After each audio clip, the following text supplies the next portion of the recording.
आज Doubtnut app download करें। Doubtnut पर अपने सभी गणित, रसायन विज्ञान, भौतिक विज्ञान और जीव विज्ञान के डाउट्स का करो सफाया। बस प्रश्न की फोटो खींचो, एक ही प्रश्न को क्रॉप करो और तुरंत वीडियो सोल्यूशन पाओ। अभी डाउनलोड करें। नमस्कार दोस्तों, दिया गया प्रश्न है श्रेणी क्रम संयोजन को परिभाषित करें। एक विद्युत परिपथ में 3 प्रतिरोध जिनके प्रतिरोध क्रमशः R1, R2 तथा R3 है को श्रेणी क्रम में जोड़ा गया है। विद्युत परिपथ का जो तुल्य प्रतिरोध है उसे ज्ञात करें।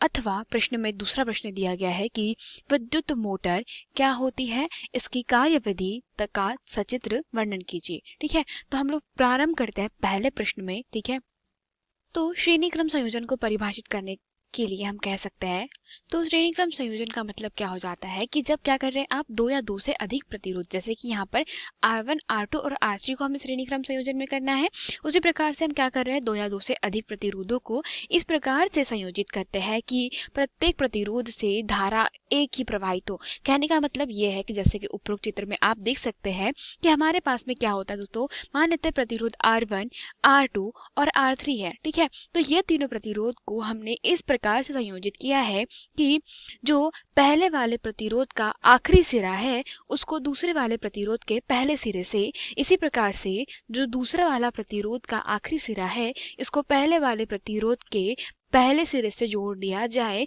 तो होता यह है कि जब इस पूरे परिपथ में धारा प्रवाहित होगी तो यहाँ से दोस्तों क्या होगा कि धारा अगर I प्रवाहित हो रही है तो पूरे के पूरे प्रतिरोधों से ही धारा क्या प्रवाहित होगी, I प्रवाहित होगी। मतलब कहने का यह है कि R1 से भी I प्रवाहित होगी, R2 से भी I प्रवाहित होगी और R3 से भी I प्रवाहित होगी और धारा का यहाँ पे कहीं भी किसी बिंदु पर विभाजन नहीं होता। इसे ही कहते हैं श्रेणी क्रम संयोजन। अब क्या कहा गया है कि हमारे पास में परिपथ में 3 प्रतिरोध लगे हुए हैं और इनको श्रेणी क्रम में जोड़ा गया है। तो विद्युत प्रतिरोध परिपथ का तुल्य प्रतिरोध ज्ञात करना है। तो होता यह है कि जब हम धारा प्रवाहित करते हैं तो अगर मान लेते हैं कि इसका कुल विभवांतर जो है वो कितना है, V है, तो होगा ये कि दोस्तों विभव का एक भाग R1 के दोनों सिरों पर उपस्थित हो जाएगा, उसको हम V1 नाम देते हैं।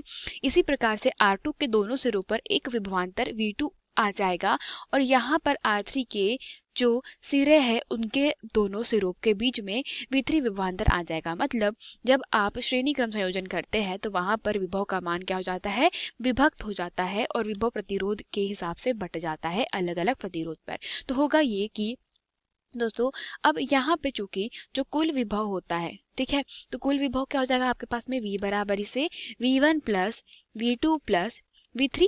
ठीक है, तो अब क्या करेंगे, जब आप यहाँ पर दोनों पदों में क्या कर देंगे, I से भाग लगा दीजिए, तो आपके पास में दोस्तों आपको क्या मिल जाएगा, वैल्यू मिल जाएगा किसका, प्रतिरोध का। तो यहाँ पर दोनों पदों में आप I से भाग लगाने पर V के बटे में I बराबरी से V1 के बटे में I प्लस V2 के बटे में I प्लस V3 के बटे में I।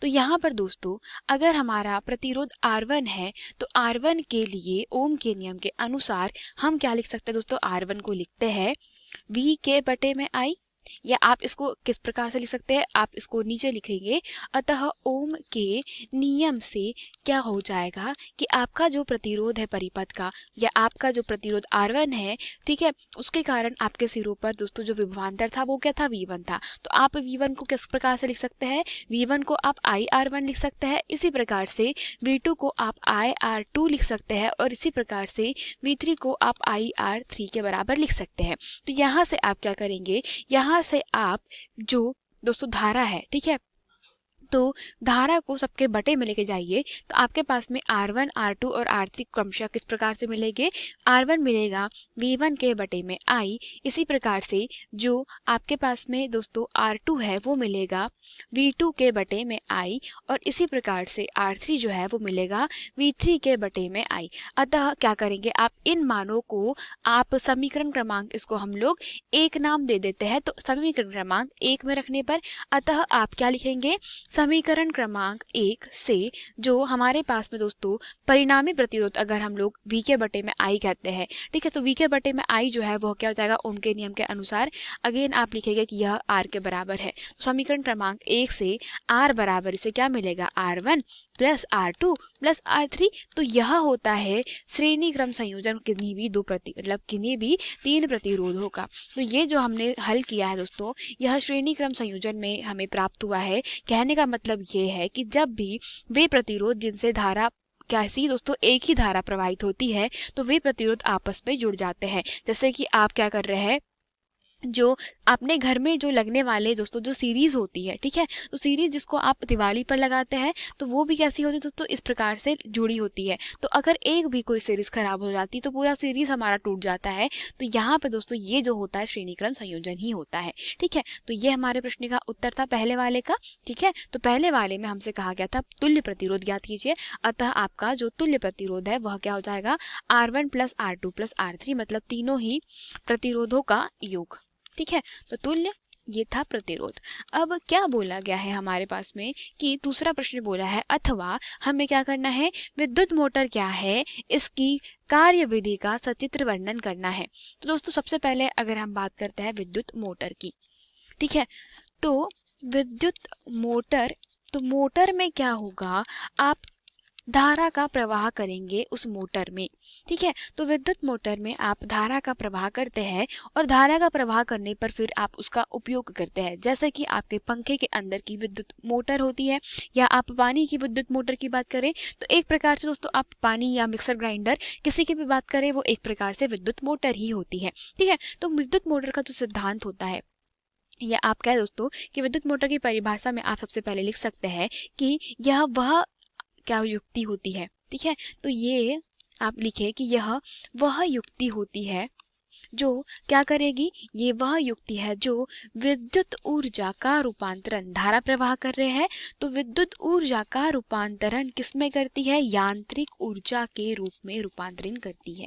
तो यांत्रिक ऊर्जा का मतलब जो, जैसे कि आप पंखा चला रहे हैं तो पंखे की पंखुड़ी से आप क्या कर रहे हैं, हवा ले रहे हैं, तो ये क्या है, आपकी यांत्रिक ऊर्जा। ठीक है, तो ये मोटर जो होती है वो यह युक्ति होती है जो विद्युत ऊर्जा को यांत्रिक ऊर्जा में बदल देती है। ठीक है, तो अब हमसे बोला क्या है कि विद्युत मोटर क्या है, कार्यविधि का सचित्र वर्णन। ठीक है, तो विद्युत मोटर दोस्तों जो कार्यविधि होती है उसको समझने के लिए आपको इसको चित्र के माध्यम से समझना होगा और सिद्धांत भी समझना होगा। तो विद्युत मोटर का सिद्धांत समझने के लिए यह समझना होगा कि जब धारावाही चालक तार को या किसी भी धारावाही चालक को क्या करते हैं, किसी चुंबकीय क्षेत्र में रखते हैं, तो क्या होता है कि जब भी किसी चालक को चुंबकीय क्षेत्र N और S के बीच में रखते हैं तो उसके ऊपर क्या होता है दोस्तों, एक बल आरोपित करता है या बल कार्य करता है, जो या तो वो कुंडली को चुंबकीय क्षेत्र के समांतर करने का प्रयास करेगा या उसे विस्थापित कर देगा। ठीक है, तो ये क्या करता है दोस्तों, यहाँ पर सेम सिद्धांत कार्य करता है। तो जब भी आप एक चुंबकीय क्षेत्र, ठीक है,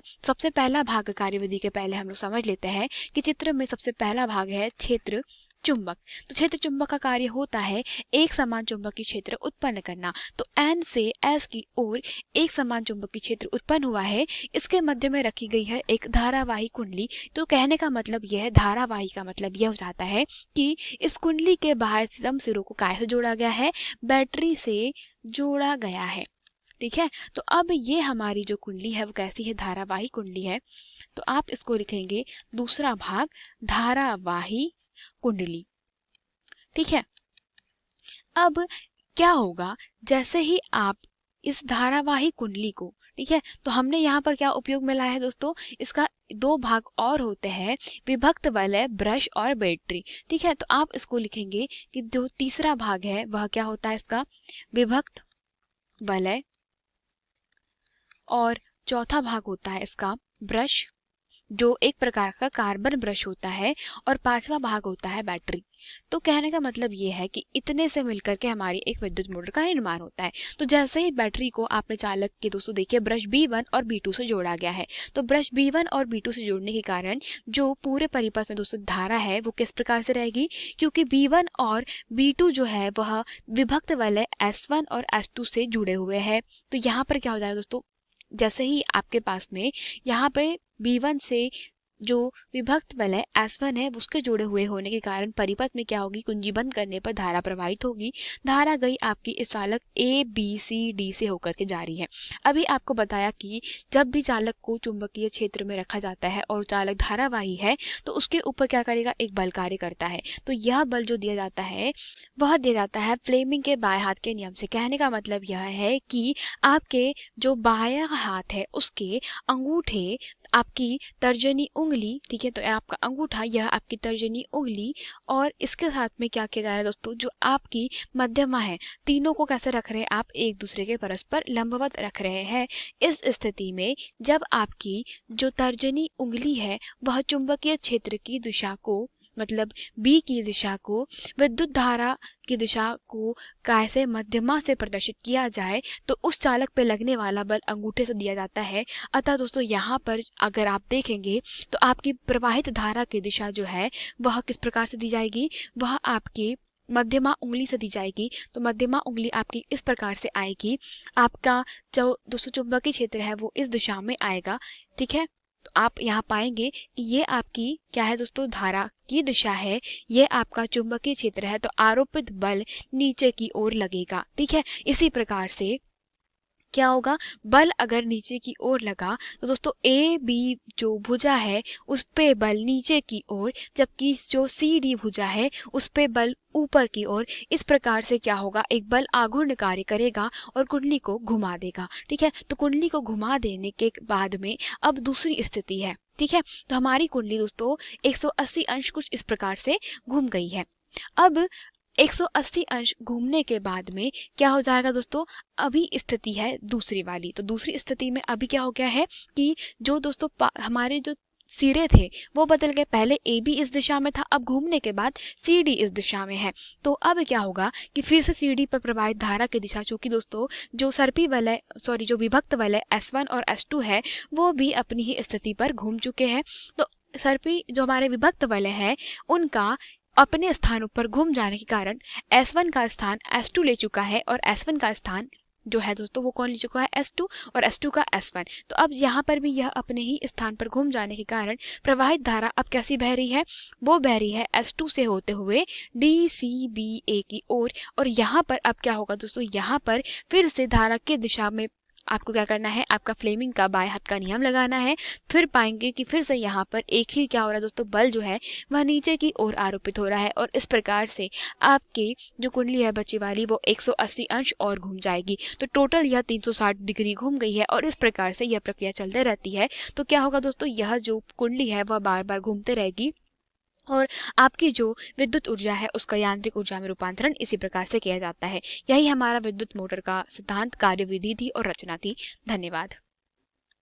कक्षा 6वीं से 12वीं से लेकर नीट, IIT, JEE वो एडवांस के लेवल तक 1 करोड़ से ज्यादा छात्रों का भरोसा। आज ही डाउनलोड करें डाउटनेट ऐप या व्हाट्सएप करें अपने सारे डाउट्स 8400 400 400 पर।